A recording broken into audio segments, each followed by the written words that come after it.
What is the subject of the book about? You will learn more about what happened after the atomic bombing of Hiroshima. What does it feel like to experience an atomic explosion? What does an atomic explosion do to a city and its people? How does it feel when you realize that you were one of the few survivors of a bombing that destroyed almost the entire population of the city? I am John Hersey, and these are exactly the questions that in 1946.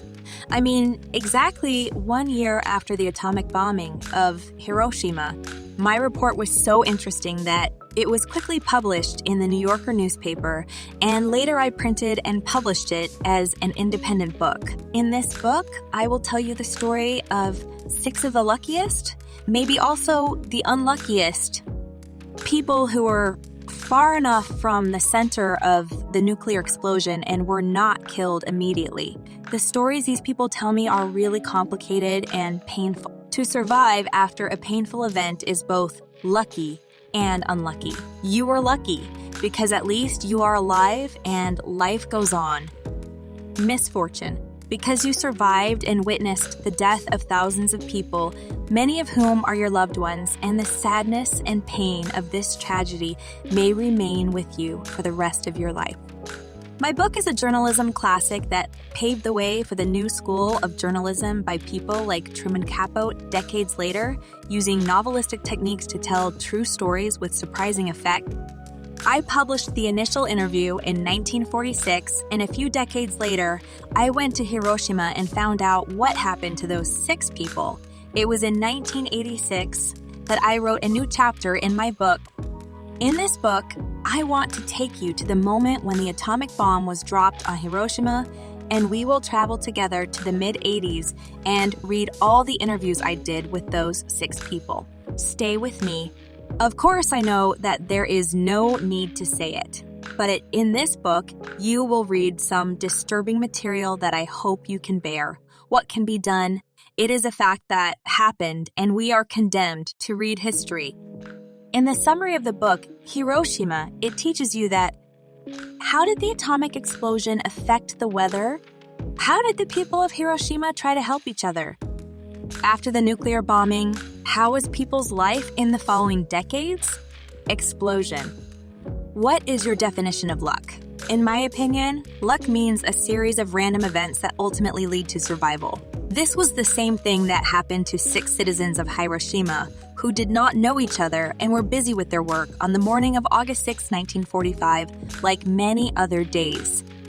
A series of random movements of these 6 people, where they were, how they were sitting, what they were doing, etc., finally made them survive the atomic explosion, and this was luck itself. When the atomic bomb was dropped on the city, a priest named Kiyoshi Tanimoto was helping one of his close friends to move his belongings to a place far away from the city so that it would be safe in case of an Allied air raid.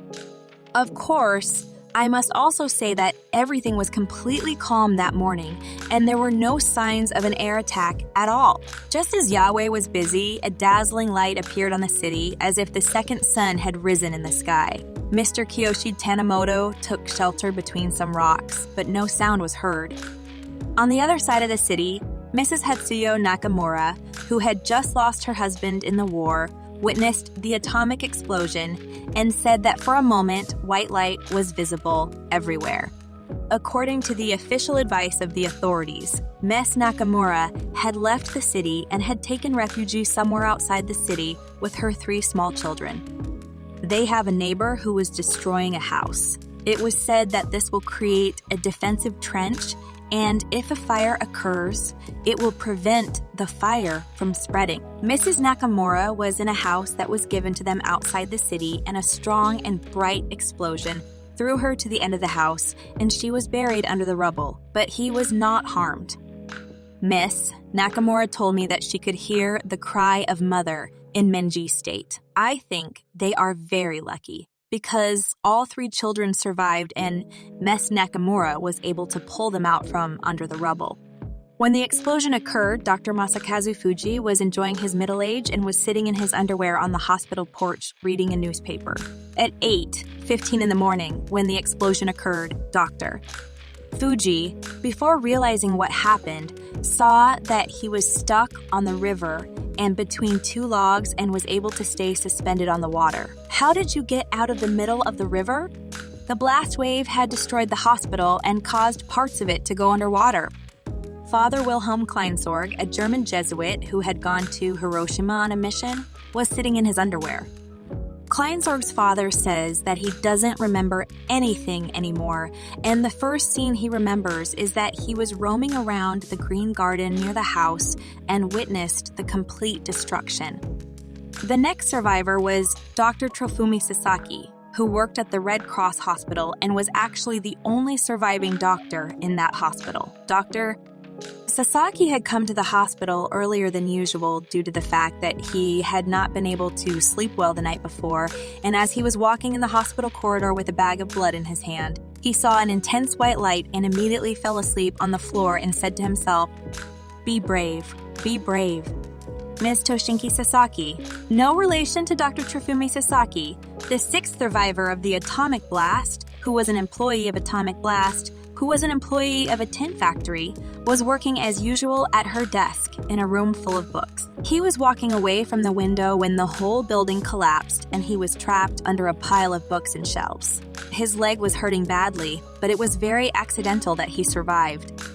Mr. Kiyoshi Tanimoto. As I told you, Mr. Tanimoto was helping one of his close friends to move his belongings to a place far from the city so that it would be safe in case the Allies launched an air raid. When the initial light of the explosion died down and Mr. Tanimoto poked his head out from behind the rocks and looked out over the city, he was met with an apocalyptic scene.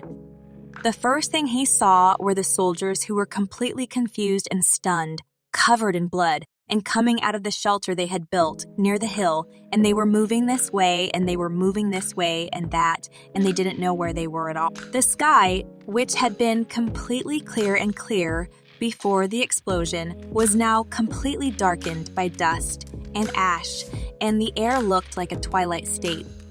Mr. Tanimoto heard a cry of "I'm in pain" and saw an old woman hugging a young boy and carrying him. Mr. Tanimoto helped them and led them to an emergency shelter that was actually a school nearby. At least 50 people were in that residence and all the glass was spilled on the floor. Mr. Tanimoto went on a hill so that he could see the whole city, but the air was so polluted and dusty that he could not see anything but smoke and ashes. Mr. Tanimoto noticed drops of water dripping down his head and face.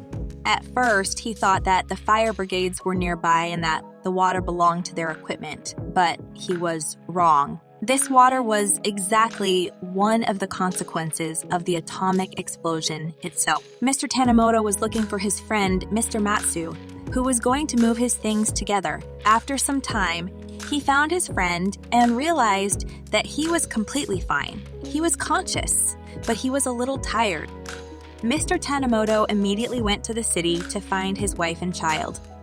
On his way to the city, Mr. Tanimoto saw some heartbreaking sights. Those who were trapped under the debris were screaming. The survivors were running outside the city, and terrible burn marks could be seen on their skin. And they were all vomiting, and many were vomiting blood. The burns on some people's bodies looked like flowers. Do you know why? Because at the time of the disaster, they were wearing floral clothes, and since the white color repels the heat, the rest of their bodies were burnt and only the white flowers were left intact. It was an incredibly terrifying scene. Mr. Tanimoto kept apologizing to people because seeing these scenes, he felt ashamed that he was alive and unharmed. Mr. Tanimoto ran 7 miles to town and then swam across a river. He happened to see his wife and daughter on his way to the city. They are completely healthy, but they were in severe shock and did not know at all how such an event could have happened. When Mr. Tanimoto saw that they were safe, he was relieved and showed them the way to the residence and then continued the way to the city. He also wanted to help his church congregation. Then he noticed that people gathered in Asano Park. Mr. Tanimoto went to the park himself and helped different people as much as he could. Survive. Mom, why is it night? Miss, Nakamura's 5-year-old daughter Miko constantly asks this question. After she was able to pull her children out from under the rubble, Mrs. Nakamura was sitting in a corner, tired and stunned, staring at the body of her neighbor, the one who was destroying her house, lying on the ground. In that chaotic situation, someone told him that people gathered in Asano Park and asked him to go with him. Before going to Asano Park, even though she couldn't think straight, Mrs. Nakamura put her sewing machine, which was her only source of income, in a barrel of water to stay healthy. While he was going to Asano Park, Father Kleinsorg saw the same German Jesuit walking briskly in only his underwear. Kleinsorg's father was in a hurry to take a suitcase full of money to the air raid shelter as quickly as possible. On his way, he helped another priest named Mr. Fukai, who was bleeding from his head. Mr. Foucault, who was the secretary of the bishop of the Jesuit delegation, was standing alone and crying all over. Mr. Fukai was shocked and did not want to move at all. For this reason, Kleinsorg's father picked him up and took him to Asano Park, regardless of Mr. Fukai's shouts. Mr. Foucault was short, but it was heavy and could not be easily carried at all. When Kleinsorg's father got tired and wanted to put him down for a few minutes, Mr. Fukai ran into the flames.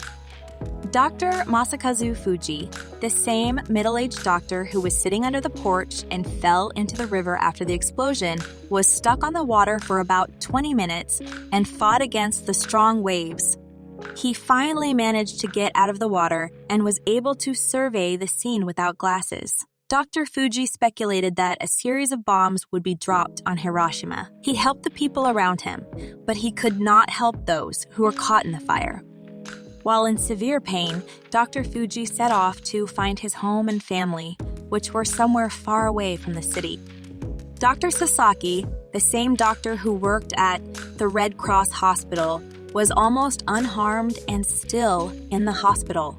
He had lost his glasses and took one from the face of a wounded nurse and immediately started helping the others. He treated everyone who came near him. He asked the people who were injured not to go for treatment because time was very precious and those who were severely injured had to be stopped from bleeding. Otherwise, they would die very soon.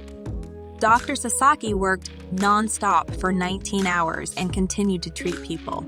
He went out of the hospital at 3 a.m. and fell on the floor from exhaustion. The wounded found him and asked him to treat them again.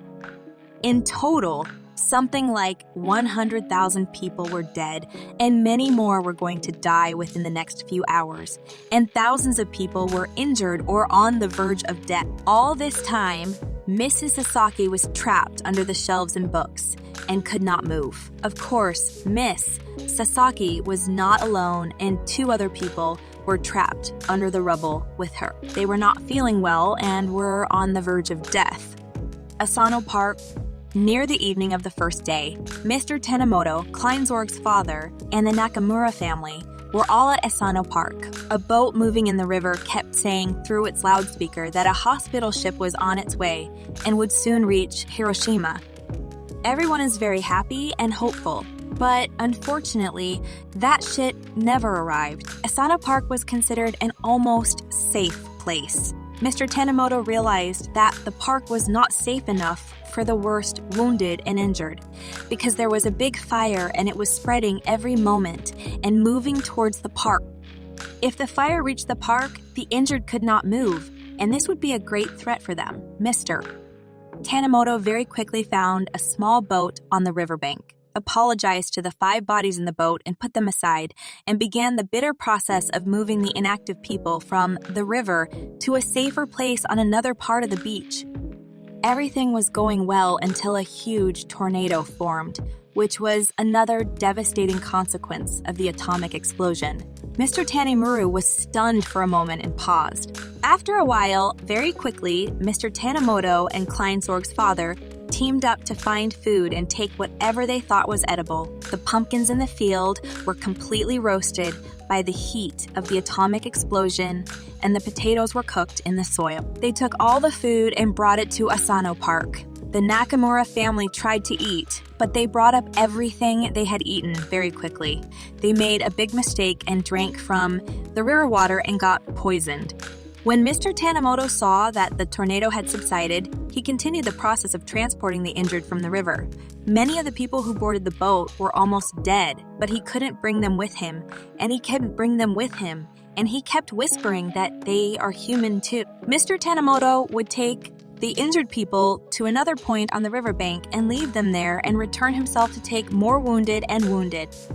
The next morning, when the weather was a little brighter, Mr. Tanimoto noticed that the people he had taken to the safe part of the beach were in a not-so-safe place, and he took most of the water with him.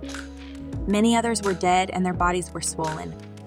Mrs. Sasaki, who was trapped under the debris, was very lucky, because on the third day, August 8, a search team came and were able to find him. Mrs. Sasaki's leg was badly damaged and she looked terrible. For this reason, he was quickly transferred to a military hospital. On the other side of the story, the hardworking Dr. Sasaki was still working and going strong. He worked for 3 consecutive days and continued to treat people. After he was done, he went outside the city and called his mother to tell her that he was alive and well. After the call, he went home and slept for 17 hours. At 11:02 am on August 9, 1945, 3 days after the Hiroshima disaster, the second atomic bomb called Fat Man was dropped on the city of Nagasaki on Earth. The people of Hiroshima had no idea what was happening in Nagasaki, and they didn't even know what happened to them and what that explosion was. At the same time, many rumors were spreading among the people who were alive. Some people said that the Americans sprinkled magnesium powder on the power lines of the city and caused this big explosion. Some people do not know exactly what they're saying, but they guessed right to some extent. They said that the Americans split an atom into 2 parts and caused this big explosion. Sometime later, when a group of physicists came to the city, it became clear what happened. In Hiroshima, what mattered was survival, and understanding the reason for the explosion was not so important. In the following days, those in the city were able to find a way to rebuild their lives from the ruins. Mrs. Nakamura's family, who had been poisoned by the river water, went to Father Kleinsorg's church and were cared for there until they recovered and regained their appetite. Kleinsorg's father sent one of his colleagues outside the city to see what Dr. Fuji was doing and what had happened to him. When they find Dr. Fuji, they see him drinking whiskey. Alcohol helps relieve pain and tending to his broken collarbone. Mr. Tanimoto continued his work and helped people to recover faster and prayed for the dead. After that long sleep, Dr. Sasaki regained his strength and continued his work, treating many patients and dressing people's burns. Mrs. Sasaki, who was transferred to the military hospital, when she regained consciousness, saw that her leg was in a very bad condition, but fortunately, there was no need to cut it. He was hospitalized in the military hospital until he fully recovered. On August 15, 1945, 9 days after the atomic bombing of Hiroshima, anyone listening to the radio heard an unfamiliar and rather sad voice. It was the voice of Emperor Hirohito, who broadcast his first radio message announcing that Japan had surrendered and lost the war. Effects after the bombing. A few weeks later, on September 9, 1945, Miss Sasaki's leg was still swollen and the resources available at the military hospital were insufficient for treatment. For this reason, Mrs. Sasaki was taken to the Red Cross hospital by an ambulance, and finally she had the opportunity to look at the city's situation for the first time. Miss Sasaki did not expect this level of destruction. The city was completely destroyed, and it was as if a big green blanket had been thrown over the city. In fact, the atomic blast had stimulated the roots of the weeds, and they had grown too fast. The whole city was full of weeds and flowers, and everything was razed to the ground. The bustling city of Hiroshima had now become a ghost town. By chance, Mrs. Sasaki's doctor was the same Mr. Sasaki, whose story I told you. Dr. Sasaki had lost 10 kilos and was still wearing the glasses he had taken from the injured nurse's eyes. He realized that Ms. Sasaki's overall condition was acceptable, but there are slight bleedings all over his skin. Kleinsorg's father, who was very healthy and cheerful in the first days, was now experiencing strange symptoms. When the explosion happened, he got some small wounds, but suddenly those wounds became bigger and swollen. Mrs. Nakamura was combing her hair one day when she noticed that her hair was falling out and a whole mass of her hair got stuck in her shoulder and was pulled out very easily. A few days later, Nakamura was completely bald. On the other hand, Mr. Tanimoto was generally feeling sick and feverish, and his condition was really critical. This bomb not only caused heat and climate change, but it also had harmful radiation that caused strange diseases. After some time, the experts were able to understand the dimensions of the disaster. They managed to find the center of the explosion, and considering that even the ceramics were melted several kilometers away from the center of the explosion, they estimated that the heat of the explosion was about 6,000 degrees Celsius. By collecting information, experts realized that more than 100,000 people lost their lives as a result of this explosion. Many of them were killed immediately, and the rest died from injuries and radiation. As a well-known priest, Father Kleinsorg constantly visited people in hospitals. One day, he went to the Red Cross hospital and saw Mrs. Sasaki, who was not a Christian either. Mrs. Sasaki pointed to her feet and said to Father Kleinsorg that how could a kind and loving God allow such a thing to happen? Father Kleinsorg told Miss Sasaki it wasn't God's work. The servant of God has sinned and has strayed from honor and humanity. Rebuilding. These 6 people, who were of course among the luckiest, were able to rebuild their lives in the following years and decades. The survivors of the Hiroshima atomic attack were known as Haibakusha, and the rest of the Japanese treated them with respect and dignity, and a few years later they received government support. Mrs. Sasaki became a Christian a long time later and eventually became a nun. He had the duty to take care of the dying people, and he had seen so much death that he was no longer afraid of death himself. Kleinsorg's father was always sick for the rest of his life. But despite his illness and poor condition, he took care of people and continued his selfless work. He changed his name to Makoto Takakura's father and to his eternal dream. It means becoming a Japanese citizen. Unfortunately, Takakura's father passed away in 1977. Dr. Sasaki, who was middle-aged and unharmed, saw the opportunity to start a new life and therefore decided to get married and start a family. Dr. Sasaki worked at the Red Cross Hospital for several years and continued to treat Hiroshima patients until he finally opened his own private clinic and achieved great success and wealth. Dr. Fuji, sometime later, opened a new medical office and treated the American and British occupying forces. Dr. Fuji became very rich and made a good life for himself, his wife, and 5 children. Dr. Fuji's children all followed their father's path and became doctors. Unfortunately, Dr. Fuji fell into a coma in 1963 and died 9 years later. Mr. Tanimoto, who had run several kilometers to the city right after the bomb hit Hiroshima, continued his hard work. He became a spokesperson for Haibakusha and managed many tourist tours. In 1955, he was even invited to one of the episodes of the TV program This Is Your Life. And in this program, he came face to face with Captain Robert Lewis, one of the pilots who dropped the atomic bomb on Hiroshima.